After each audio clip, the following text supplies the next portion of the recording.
This will be an overview and test of the Statitrol Smoke Gard 907B2.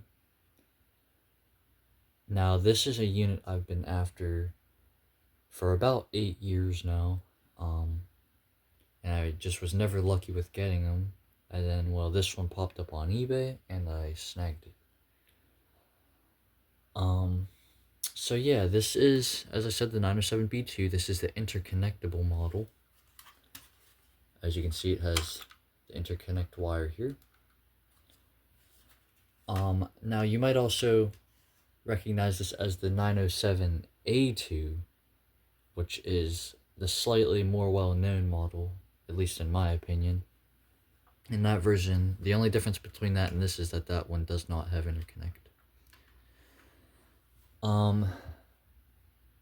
Now this one is quite interesting. There's something quite interesting about this that you might have already noticed, and that's that there's no logo on the cover for whatever reason.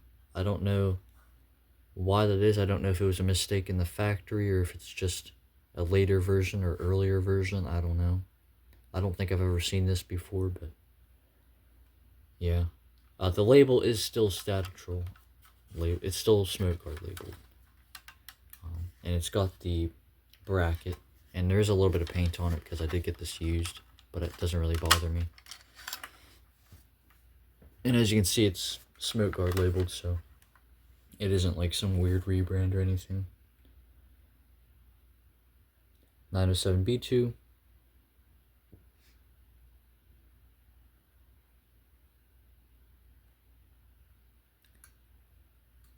And this is not a date code. This is a serial number. But I'd put this one at around between late 70s and mid 80s, because that's when these things are made. So let me get this bracket back on.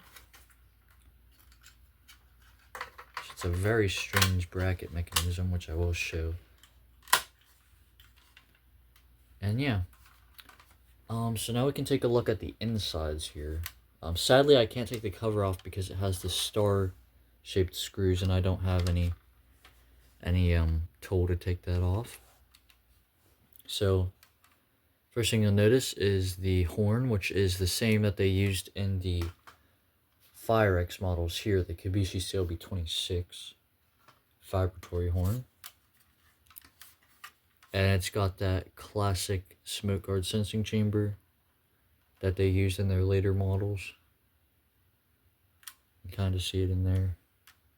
The camera focus. Yep. And you have your button here.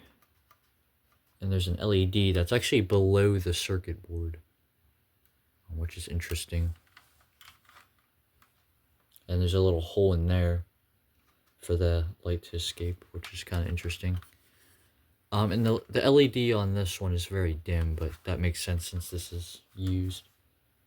Then you have your ceramic resistor, if I remember that correctly. And yeah, that's the insides. Yeah. Now, of course, this was, from what I believe, or from what I know, was Smoke Gard's very last model and series before they went out of business. And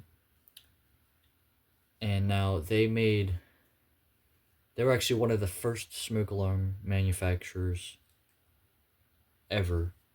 And their first model was this here, the Smoke Gard 700A, as you probably know.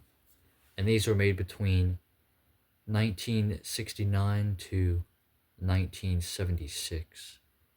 This one specifically is from 1976. This one's a very late one. And then they also had a 770, which was the hardwired version of this.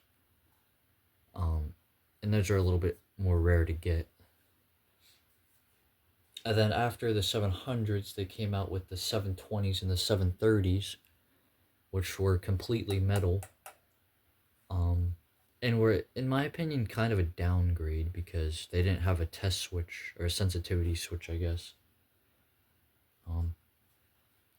They do have a sensitivity adjustment, but it's not a test, like a test feature how on the 700A. It's not like this one. This one specifically is the 720. And then after those, they came out with the 900s and the 900 A2s and the 800 A's, which were what I like to call the house, which were the smaller square smoke guards that had multiple levels to the cover. And of course, I'll throw pictures up here. And then after those, they came out with these, which, like I said, I believe are Smoke Guard's last models before they went under, which is the 907 B2s and 907 A2s. I kind of blanked there. But they also had a battery-powered version of this that is quite a bit rarer, and it was the 810A9. And it had a white button, and it had like a little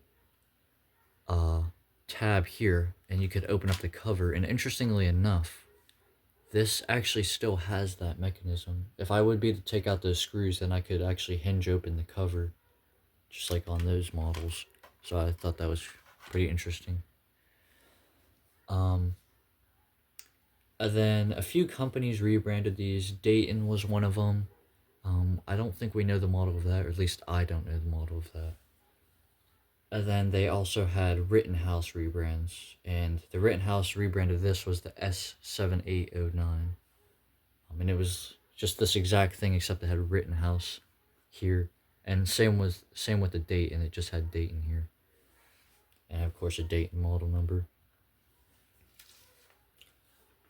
So yeah, without further ado, I'll get this thing hooked up and we'll give this thing a test. Alright, as you can see, it's hooked up.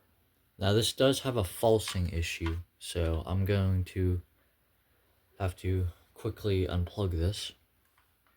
Alright, so I'll give it a test. As you heard, it does that classic pulsating buzz, which these are famous for, and was one of the main reasons I wanted one of these. So yeah, that was the quick test. Now I'll unplug this and I'll get to the outro. So yeah, that was the overview and test of the Smoke Guard 907B2. I'm very, very happy to finally have my hands on one of these. And yeah, so I hope you enjoyed this video, and I'll see you in the next one. Bye.